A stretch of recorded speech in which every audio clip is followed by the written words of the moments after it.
গাজায় ইসরায়েলি হামলায় নিহত মায়ের গর্ভ থেকে জীবিত শিশু জন্ম। ফিলিস্তিনের গাজায় ইসরায়েলি বিমান হামলায় নিহত এক অন্তঃসত্ত্বা নারীর গর্ভ থেকে জীবিত শিশু জন্ম হয়েছে।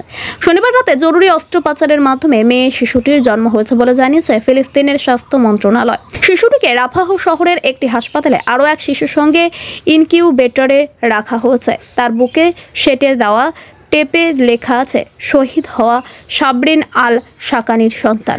শিশুটির চিকিৎসক মোহাম্মদ সালামা জানিয়েছেন শিশুটির ওজন 1.4 কেজি। তার অবস্থা স্থিতিশীল, ধীরে ধীরে তার অবস্থার উন্নতি হচ্ছে।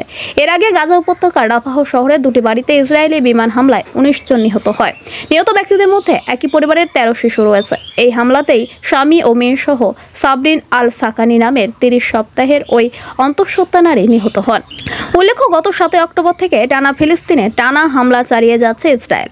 রবিবার খান ইউনিসের নেশার হাসপাতালে গণকবর থেকে 210টি ফিলিস্তিনি মরদেহ উদ্ধার করা হয়েছে। গত 7 অক্টোবর থেকে চালানো ইসরায়েলি আগ্রাসনে এ পর্যন্ত 34,097 ফিলিস্তিনি নিহত হয়েছে।